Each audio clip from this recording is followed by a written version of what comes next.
Yeah, yo, it's been a long time. Haha, since we left you. Terlalu lama ku biarkan kalian selalu banyak MC bak mangga kabitan. MC Bentar ya Bona, ini mungkin ada yang mau nanya sama kalian di kolom komen. Satu, Ini ada satu dari Denny HD.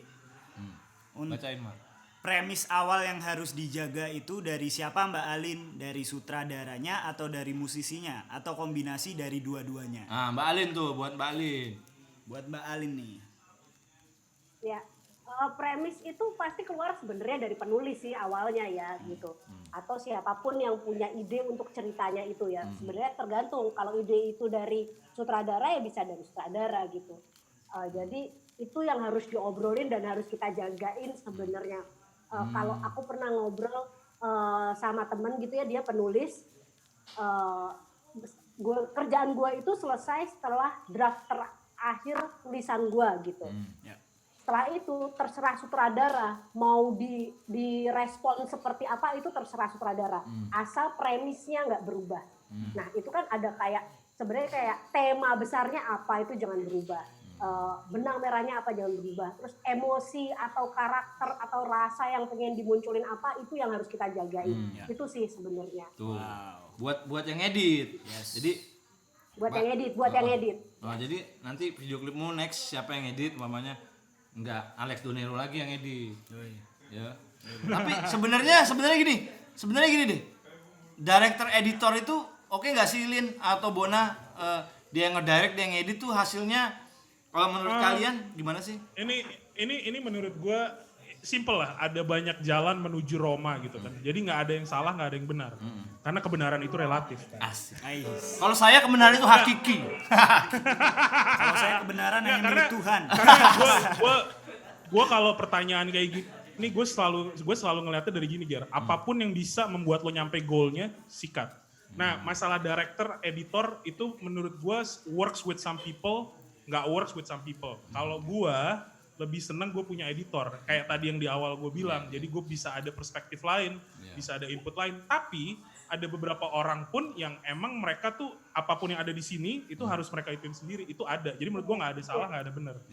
Ya setuju sih, gue juga kan gue juga kadang ngedirect ya, tapi ketika gue ngedirect gue nggak mau gue yang edit sih, karena Alin gue beda. kayak butuh perspektif atau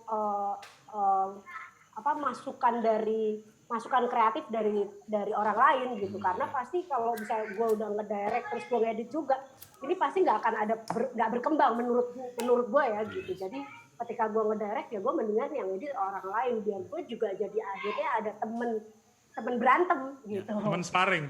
Tapi Iya. tapi pernah juga gue maksudnya gue nggak serak gitu sama editannya, pernah juga sih gue nyobain coba yang edit, akhirnya gue yang edit.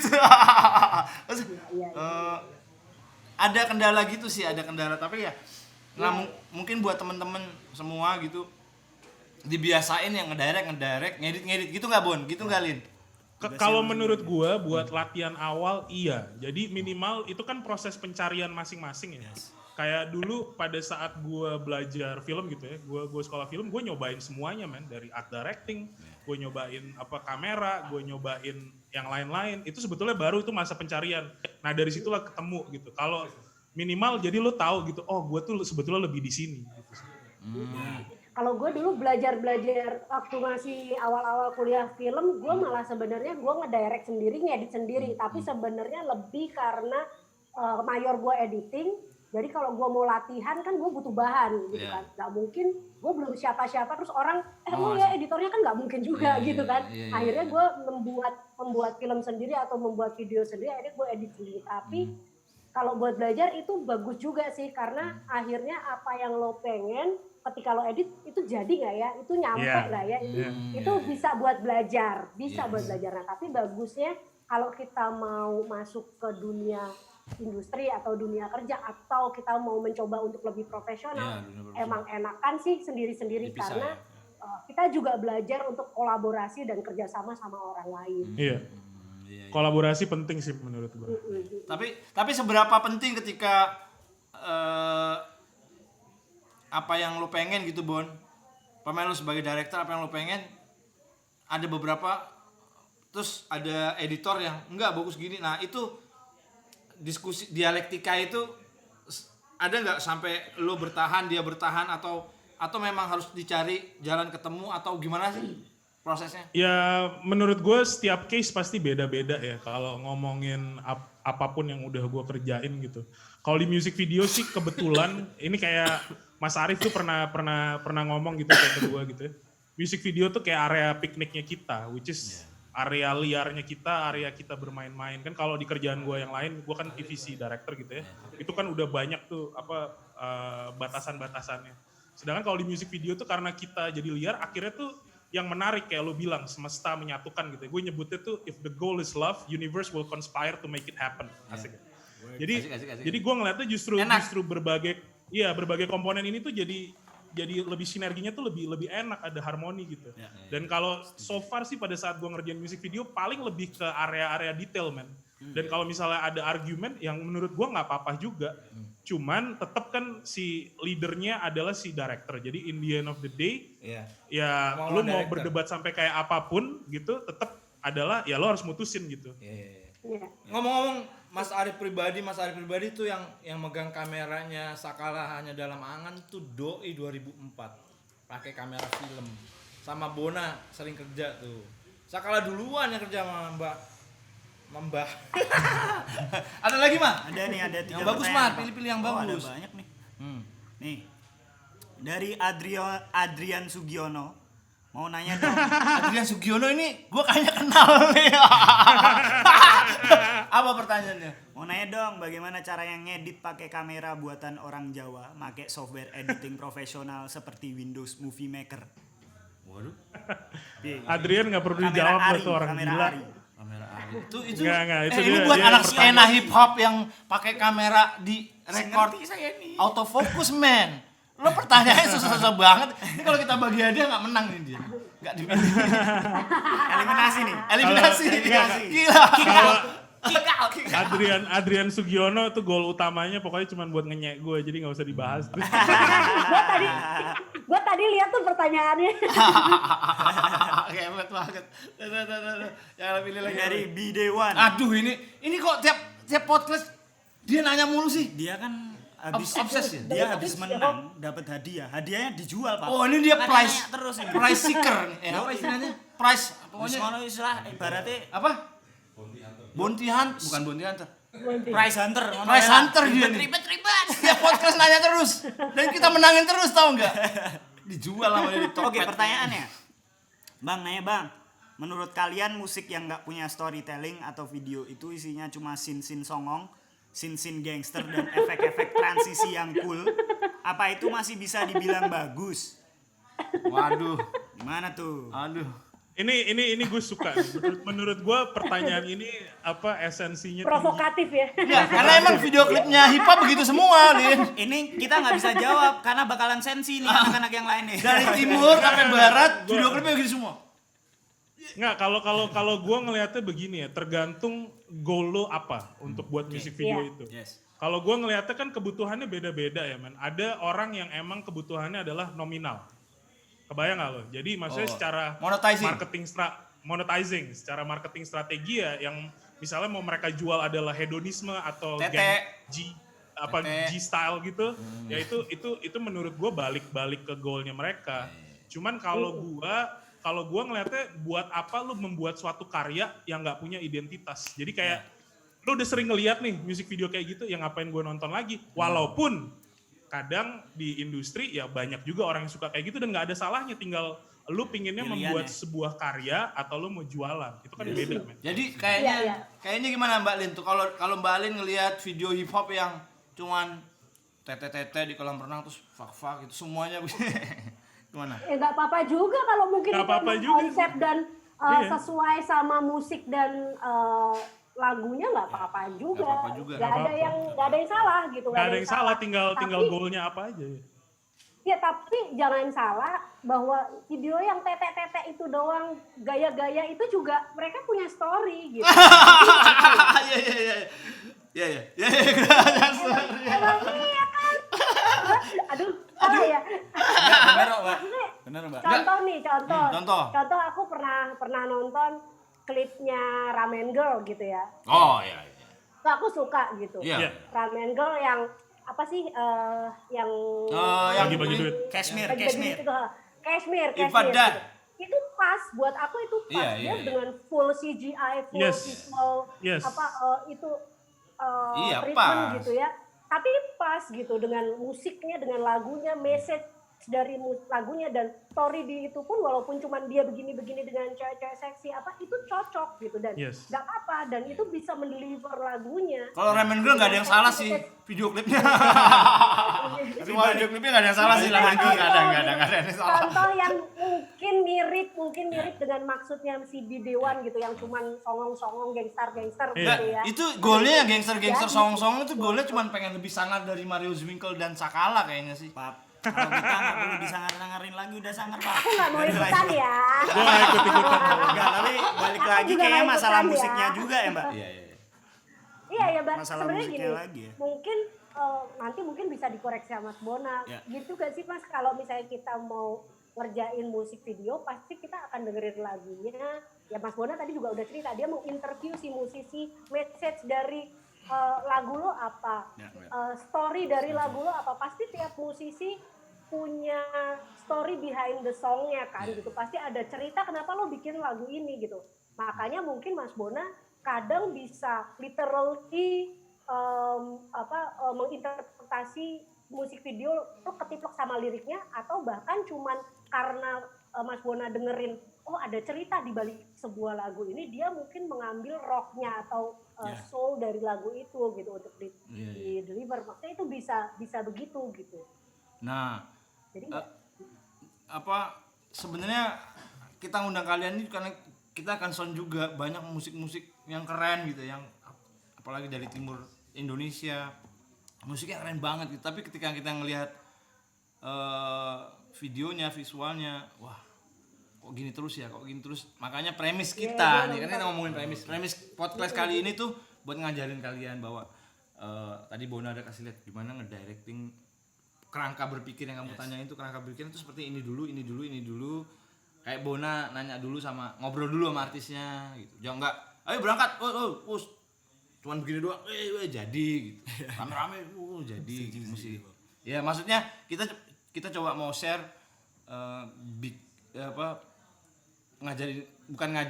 sharing. Gimana sih production value itu, nggak perlu budget gede Mat. Yoi. Ya Soalnya kan? kita ya sebenarnya ikut belajar juga Pak di sini kan. Maksudnya Aku kalau ngeliat kamu deket gini, liat kumismu aku geli loh. loh, yes. Ben tuh Pak, kumisku wangun. Kumis the best man. Stop talking about my kumis yo. Kumisku agak jarang-jarang masih Kayak tukul ya, kumisnya tukul. Kumis sama, beda nasib tapi. Ada pertanyaan lagi nggak? Ada Kalau nggak ada dong. pertanyaan lagi kita, ayo. Si banyak nih. Oh masih banyak, banyak yang tertarik Lagi nih. nih. Apa buat Afif Official Afif? buat Mas Bona sama Mbak Alin mau nanya nih gimana caranya agar nggak terlihat monoton jika video klip hanya shootnya full rap saja, apa harus main angle atau gimana? Nah, Ini director nyambung dulu. nyambung Director nih. dulu. Iya, kalau menurut gue sih tadi Mbak Alin sebetulnya udah sempet ngomong lumayan bagus gitu. Ya lu lihat aja message dari lagu lu tuh apa. Dari lirik misalnya ini lu lagi cerita tentang apa. Misalnya isinya nge-rap semua, tapi nge-rap kan pasti ada sesuatu yang diomongin. Nggak, bener oke. nggak sih? Contoh soal, Bon. Sorry, Bon. Contoh soal. Iya. Bragging. Karena kebanyakan banyak yang bragging nih keluar di video. Ya Ah. oke, lu sekarang ngomong bragging gitu ya. Kayak gue misalnya ngelihat kayak Rich Brian gitu, entah di luar banyak yang suka atau enggak. Tapi menurut gue, dia kan banyak video klipnya juga tentang bragging. Yeah. Tapi yang menarik ada nilai kontras.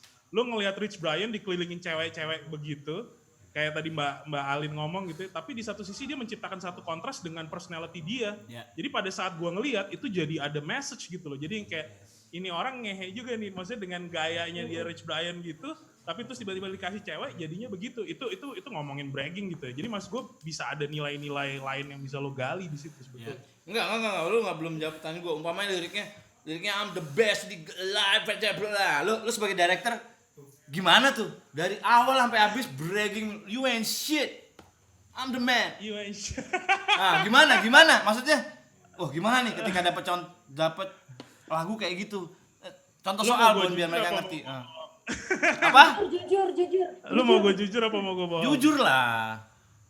Ya tergantung ya. Gue pasti as a director nih, misalnya temen gue deketin terus lagunya isinya bragging, ya gue akan ngelihat dia dulu gitu. Gue ngeliat ini orang sebetulnya punya sesuatu yang unik bisa gue tarik keluar dari lagunya, karena gue juga nggak mau kalau misalnya ternyata isinya ya cuman begitu-begitu aja. In the end of the day ya gue akan bilang sorry to say man, kayaknya gue nggak bisa masuk di sini. Gitu. Enggak, bukan lu nggak bisa ngomong sorry itu sih. Ini ceritanya job yang lu mesti ambil. Nah, lu Di-hire, gimana konsepnya? di-hire, Ini lu ngajarin anak-anak. Karena emang kebanyakan lagunya bragging semua, men. Di skena itu pengen ketika mereka pengen buat video klip, dia pengen nonjolin, nih gue siapa? Gue I'm the man from the east. Nah, lu dapat satu kasus gitu. Lo berarti premisnya adalah lo ngomongin soal personality lo kan, bahwa gua datang dari timur dan segala macem. Ya udah, premis itu gimana caranya lo harus attack dari semua sisi. Lo cari apa sih yang menarik dari bragging, gue bisa ngeliatnya dari perspektif mana aja nih. Apakah pada saat gue lagi ngomong soal bragging ini, gue ngeliatnya dari kacamata gue kah? Atau justru dari orang yang coba gue, kayak lo ngeliat di music video lo tadi kan, lo lagi diinjek pala lo tapi lo masih nyanyi. Jadi itu sebetulnya ngasih lihat sesuatu yang bahwa di tengah keterpurukan aja gue masih punya suara. Itu kan udah perspektif yang beda. Ya. Itu yang lo harus cari supaya pada saat music video itu terjadi, ada final outputnya itu punya karakter, nggak cuman yang gitu segala macam. Nah, tuh. Ngejawab nggak sih? Kejawab. Itu kenapa sutradara di hire sih? Kenapa lo butuh sutradara? Iya. Nah, umumnya Alin dapat shot orang bragging. Ngeditnya gimana nih? Ini masih ada Kita pertanyaan aja. Pak. Hah? Enggak apa-apa ini. Aja. Ini penting maksudnya. Siap. Karena banyak orang belajar ngedit nih. Umpamanya tiba-tiba dapat Sakala gitu. Sakala liriknya bukan Bos Ganobren ya, Sakala gitu. Wah, gimana ngeditnya ini? Kayak yang Wek kan lihat aja mukanya muka tempur semua, ngajak tempur gitu. Nah, kalau Alin dengan kacamata dan background dan segala macamnya bakalan gimana tuh menghadapi stock shot kayak gitu? Ya kalau gue sih pasti akan memposisikan diri, kalau ketika hal yang itu nggak gue suka gitu ya udah gue akan memposisikan diri secara profesional aja. Jadi tetap gue kerjain dan gue akan tetap cari hal yang paling gue suka dari yang gue nggak suka gitu.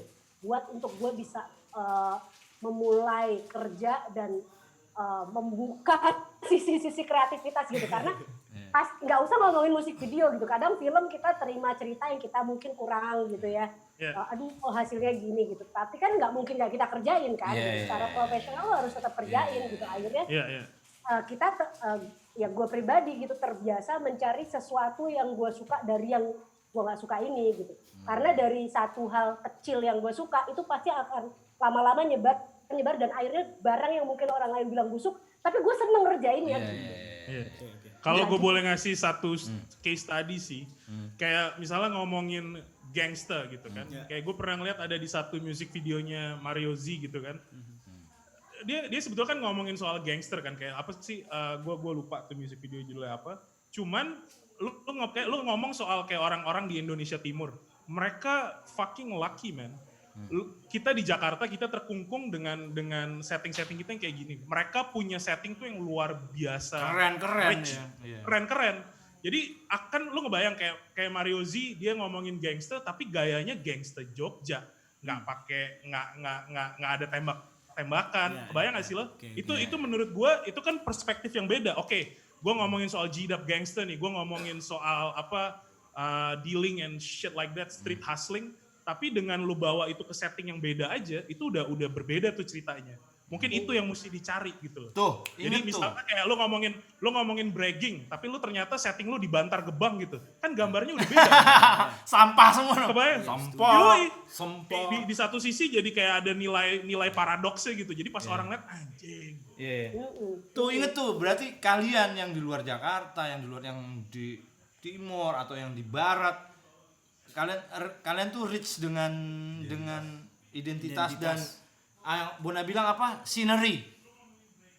Ya Bon ya? Scenery ya Bon ya? Apa ya sih? apapun itulah, itu maksud gue something yang bisa dicari gitu dengan lo ngelihat sekeliling lo misalnya, oke, lagu gue nih isinya bragging doang, tapi kita bisa cari nih premis bragging ini bisa gue tempatkan di mana misalnya, itu udah membuat beda semuanya. Iya tuh. Ya, sebenarnya contohnya video klip lo sendiri sih, Ger. Contohnya video klip sendiri. Kadang kita kalau mau bikin sesuatu itu cita-citanya ketinggian gitu. Oh, ini pengen kayak si itu.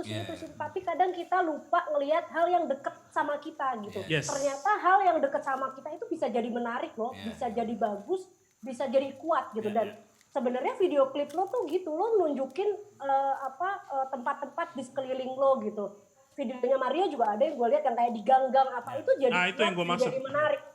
Itu jadi kuat dan jadi menarik. Video orang gila lo itu gawat sih menurut gue sih, itu the best gitu. Lo bisa punya ide itu dan lo cuma nongkrong di jalan, lo pura-pura jadi orang yang gila, itu kan memanfaatkan lingkungan hal-hal yang deket banget sama lo sehari-hari dan kadang itu kita lupa gitu. Nah, Kayak gue punya satu contoh kasus tuh, dulu ada kerjaannya Platon sama Mas Arif juga tuh, video klipnya Naif yang posesif.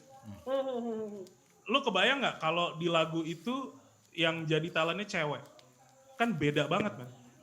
Tapi pada saat itu dimainkan oleh Avi, tiba-tiba tuh jadi punya nilai depth yang tinggi gitu loh. Jadi perspektifnya udah beda, settingnya udah beda, yang lo lihat tuh udah jadi beda gitu. Itu sebetulnya nilai-nilai kayak gitu tuh bisa banget dicari. Iya. Aku ini kalau teman-teman yang pada sering nanya kenapa di lagu Street Cruisin itu aku gunain motor Eric King, karena itu Jogja banget, Pak. Gitu sih. We don't tryna show mau pakai Harley kayak atau mau pakai apa, karena itu we just tryna show our identity gitu aja sih. Itu bener banget. Itu bener banget. Kenapa gue memilih si Man Upon the Hill, gue syutingnya ke Sumba gitu ya. Udah kagak ada duitnya, nyusahin gitu kan, yang kayak anjrit nih kita mesti nerbangin orang. Sebetulnya karena gue melihat apa yang gue coba representasikan itu hampir nggak bisa ke-capture di Jakarta. Gue harus mencari tempat di mana orang tuh sama alam tuh masih jadi satu dimensi gitu loh. Sedangkan kita di Jakarta kan concrete jungle, man. Susah gitu loh. Iya. Setuju. Jadi sebenarnya nggak ada kendala buat kalian bikin video klip yang bagus. Nggak ada. Sebetulnya balik kayak ke Mbak Alin bilang, banyak-banyaklah nulis. Jadi lu ngelihat punya satu karya nih lagu, lu jangan puas di satu ide. Lu ngelihat nih, wah hari pertama lu nulis, ini ide gini. Besok lu harus lihat lagi, gue kepikiran ide yang lain nggak ya? Abis itu cari lagi. Jangan kayak, gue harus syuting minggu depan. Itu menurut gue sih, As a directing tuh, jadi ngedirect apa kalian mau jadi. Dan menurut kita sih Bon, kan kalau di luar negeri itu banyak emang director yang khusus megang hip hop gitu ya kan, banyak kan yang emang video klip hip hop. Jay-Z siapa, dia aja yang bikin gitu. Nah kalian yang mau maksudnya bantu di skena hip hop Indonesia ya, nggak harus semua jadi rapper gitu. Jadi director, jadi editor dan bantu kolektif kita, elemen juga tuh kolektif kita. Nanti kalau memang akhirnya kayak Atta Halilintar view-nya, itu baru dibagi-bagi duitnya. Oh kemarin kamu bantu video ini bagus, jangan lupa sama mereka. Ya kan, begitu nggak? Tuh, ada lagi nggak pertanyaan? Ada nih. Mana? Gila. Ini banget paling nih. panjang loh ini. Diskusi nih. Pertanyaan terakhir nih. Terakhir. Dari Tukang Canting. Seberapa penting sih karakter atau idealis seorang editor dan art director, atau memang nggak penting sama sekali? Misal Bona Palma tuh ya kayak begini, atau Alin tuh harus begini gitu. Art director dan Editor. Seberapa Art penting director karakter belum. atau maksudnya idealisnya? Bukan mungkin. art director, directing mungkin. Seberapa penting idealis untuk kalian tuh? Maksudnya to work on what you love gitu. Ya Mbak Alin dulu apa gue dulu? Mbak Alin aja dulu deh. Mbak Alin dulu. Gini Lin, maksudnya gini, maksudnya tengah kesibukan ini gitu, ada nggak sih kerjaan-kerjaan yang emang wah gue pengen banget bikin nih, maksudnya emang buat passion berarti kan, bukan idealis. Karena kalau ngomong industri kita nggak bisa idealis ya Bon ya, ya Lin ya. Kalau mereka berdua ditanya idealis nggak bisa, mereka ini pekerja profesional. Enggak juga sebetulnya. Di industri sih kita masih bisa idealis, maksudnya bahwa kita punya idealisme itu masih perlu gitu, masih itu penting perlu gitu. banget. Berarti penting ya? Tinggal gimana caranya kita apa ya namanya apa sih ngawinin itu sama kebutuhan industri gitu. Apa ya itu namanya pengaplikasiannya lah gitu. Maksudnya idealisme semua orang pasti punya idealisme gitu, bahwa masalah pekerjaannya sesuai atau enggak sama yang kita pengenin kan nggak semuanya bisa seperti itu gitu kan. Nggak semuanya bisa bekerja dengan sesuai yang dia pengenin gitu. Kadang kita terima hal yang nggak kita suka gitu. Tapi balik lagi gitu Yang Alin bilang tadi gimana ya. gitu. Tapi balik lagi gimana caranya idealisme yang kita punya itu tidak menjadikan kita jadi orang yang sama sekali nggak bisa diajak kerja sama. Punya idealisme bukan berarti kita harus jadi orang yang nggak bisa ngedengerin orang lain. Ya, gitu yang suka di OP yang suka nonjok produser ya kan. Ya Lida, jangan sampai begitu Nggak ya. tahu gue. Ada nggak? Nggak tahu sih. Gue setuju banget sih sama Mbak Alin gitu. Maksud gue, lu boleh punya idealis karena in the end of the day, idealis lo itu adalah kalau di industri ya, itu the reason kenapa lu di hire. Karena lu punya karakter itu. Gue memilih Oh, Alin idealisme Lutfi sama karena- karakter itu sama ya? Kalau di dunia film? Iya, sebetulnya kan pada saat kalau di industri ya, lo udah mulai sering mengerjakan sesuatu, jadi punya karakter masing-masing gitu loh. Kalau sama Bona Palma ya begini, kalau sama ini begini. Itu idealisme. Maksudnya gue pikir idealisme Ya, tuh kayak gini Boy, kayak gini Lin. Idealisme tuh kayak pokoknya shot gue kalau as a DOP gitu. Shot gue mesti kayak gini. Kalau as a editor Nggak bisa, lo nggak bisa kan? gitu, Bo. Nah, Nggak iya. bisa. Maksudnya Oh iya, beda berarti idealis. Pengertiannya gue baru ngerti ya.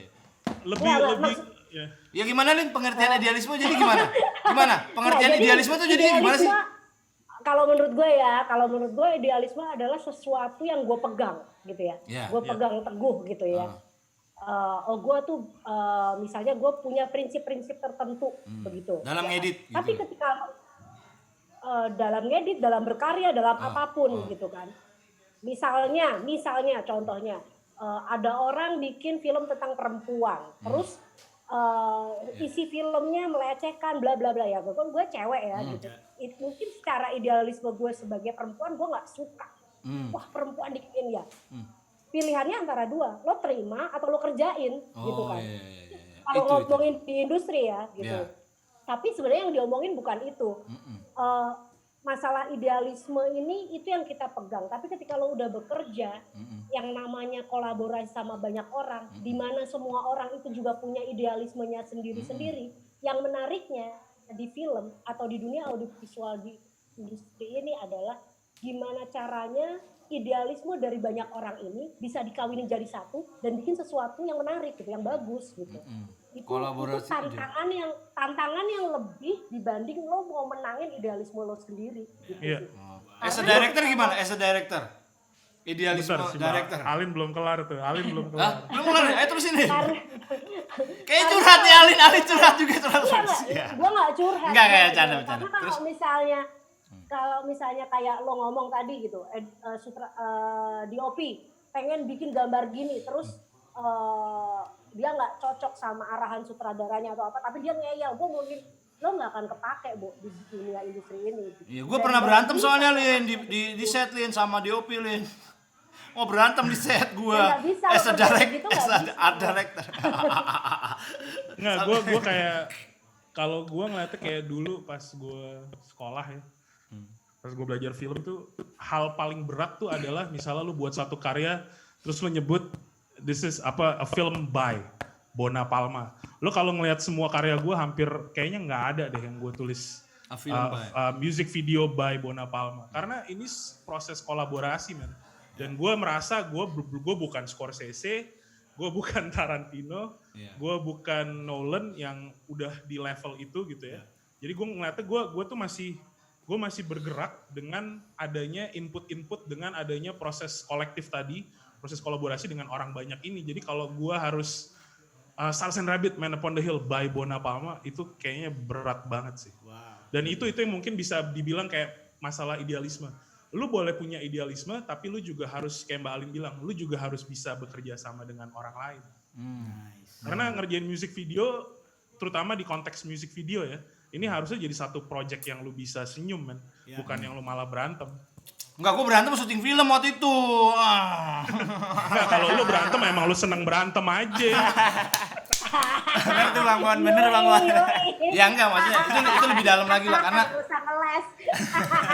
karena kan syuting film itu lama, panjang dan banyak dramanya ya kan Din ya. Banyak dramanya. Tapi aku mau tanya sama Mbak Alin. Terakhir nih, Terakhir ya. ya Mbak Alin. Iya. Aku kan suka penasaran gitu loh. Sampean kan ngedit mesti lama atau butuh berjam-jam gitu. Dan pasti ada lah momen dimana sampean stuck gitu. Nah itu apa biasanya yang sampean lakuin ketika stuck? Ya apa aja yang aku suka sih gitu. Mau nonton dulu, mau tidur dulu, mau ngapain Masak dulu pokoknya. ya Lin. Masak dulu. Sebenarnya kan yang kenal diri kita kan kita sendiri ya gitu. Jadi pasti udah punya trik lah kalau gue lagi bete, lagi bad mood, lagi ini ya udah kemana dulu nyari pengalihan, balik lagi ya semoga udah mood. Tapi sebenarnya yang paling bikin mood itu nggak akan hilang tuh deadline. itu loh. Kadang kan masalahnya di situ toh Mbak Alin. Nah. Oke. Kalau udah deadline jangan ngomong mood. Iya. Oke nih, kita minta closing statement dari Bona Palma dan Alin Justria buat anak-anak skena hip hop yang mau belajar bikin musik video sendiri. Maksudnya dari yang pengen ngedirect sama yang pengen jadi editor. Gimana? Closing statementnya aja buat Bona dulu, dari Bona dulu. Director. Kalau gue sih basically never give up. Basically maju aja terus, sikat. Karena dari situ lo belajar dengan lo memulai. Kalau lo cuman punya idea tapi lo nggak memulai, it's just bullshit man. Karena Wright Brothers itu bukan orang pertama kali mendesain pesawat. Mereka adalah orang yang pertama kali menerbangkan pesawat. Bedanya di situ man. Idea without execution is just an idea. Jadi menurut gue lu coba cari terus, gali terus, puter otak gimana caranya biar itu bisa terjadi. That's it. Entah itu hasilnya ternyata nggak yang lu pikirkan, tapi kan ini proses pembelajaran. Dari situ lu belajar. Dan itu adalah reward yang paling mahal sebetulnya. Now I know you work on details man. Tetap kumismu gak enak ya di kamera ini. Aku kok ya Pak. Aku kumisku begini tetap keren aku. Coba Mbak Alin Justria ada closing statement buat para teman-teman di skena yang mengedit. Mungkin kurang lebih sama. Ya kurang lebih paling mungkin sama ya sama Mas Bona. Tetap nyoba dan jangan takut salah sih. Jangan takut berbuat kesalahan juga gitu. Karena ketika kita salah kita jadi tahu next kita harus apa yang harus jadi lebih baik gitu. Jadi nggak usah takut berbuat salah, jangan takut salah. Nah tuh, jadi mulai dengan apapun yang kalian punya dulu semuanya yang mau buat video. Jadi pokoknya kalian cuma punya kamera belum nggak mirrorless, punya DSLR gitu. Bahkan handphone adanya handphone ya sikat aja. Handphone juga nggak apa-apa, handphone ini. Menggarap musik videonya dari handphone. yang penting tadi kesimpulannya tadi yang penting konsep kalian. Kalau emang mau belajar ngedirect yang benar tadi kata Mas Bona, kerangka berpikir gimana bikinnya, ya nggak perlu detail, tadi udah banyak dijelasin. Sama Mbak Alin juga ngedit pun ya tadi gimana ngomong sama edit sama direkturnya, ketemunya di tengah dan gimana cara nge-manage, udah lengkap lah. Gak berasa ini podcast kita paling lama loh nih. Paling lama lewat. Gak berasa. Iya, kita biasanya 1.30, ini udah lewat 20 menit dari 1.30. Paling bergizi juga Paling nih. bergizi juga nih. Jadi terima kasih waktunya buat Bang Bons, Mbak Alin. kalian yang mau tahu siapa ini sebenarnya nih anak dua anak ini. Googling aja deh Bona Palma sama Alin Justria ya. Google aja. Terima kasih Bona. Hope to see you soon. Juga udah diundang.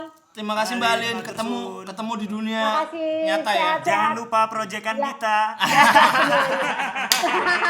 Salam. Ditunggu. Yo, ditunggu tuh. Siap. Salam sama Aga, sama anak-anak. Alin, salam sama Sabet dan anak-anak. Yes. Siap. Thank you. Kita akan kembali lagi setelah bumper nih. Yo. Thank you ya. Thank you Bang Bons. Hey. Hampir 2 jam. What up teman-teman? Itu tadi chatting kita bersama Bang Bon dan Mbak Alin. Piye, Pak? Bergizi sekali, Pak. Pelajaran mahal nih. Pelajaran mahal. Itu kalau di kampus itu mungkin 5 SKS, 6 SKS. Si ngerti. Berapa semester itu? Saya sih. Mahal itu. Mahal. Jadi apapun tadi kembali lagi, apapun yang kalian punya start dari situ. Yes. Dan yang penting itu It's all about ideas, man. ideas ya, director yang benar. Ya. Tapi kalau director tuh syutingnya udah benar, mau gambarnya kayak apapun nanti ke editor, pilih editor. Yang edit juga nggak perlu takut belajar, dipotong-potong gitu, bisa banyak toolsnya ya. Tapi tadi kita ngobrol sama emang pro. Yoi. Begitu kalau pro Ahlinya. kerja. Enak nek ngobrol karo ahlinya ya, Pak. Sinawoke aku, Pak. Gila. Sampai di sini aja podcast kita kali ini. Yoi. Kita ketemu Rabu depan dengan dengan tema masih sama musik production. Yes. Kita akan panggil DOP. DOP itu Director of Photography. Yes. Yang megang kamera, dan kita akan ngobrol sama art director Yes. yang akan membantu memvisualisasikan video klip kalian. That's right. Saying goodbye. Teman-teman, Sampai ketemu di podcast nomor 6 nomor 6. bersama Gary aka Sakala aka Ghetto Papi aka the man who diss your favorite rapper aka your favorite rapper of favorite rappers. And Mario Zwinko representing LS in the Wagon City, you already know. And I'll see you guys next week. peace Peace out. out, man. Yeah, yo. It's been a long time. Haha, since we left you. Terlalu lama ku biarkan kalian. Selalu banyak MC, bak mangga kabitan. MC sejak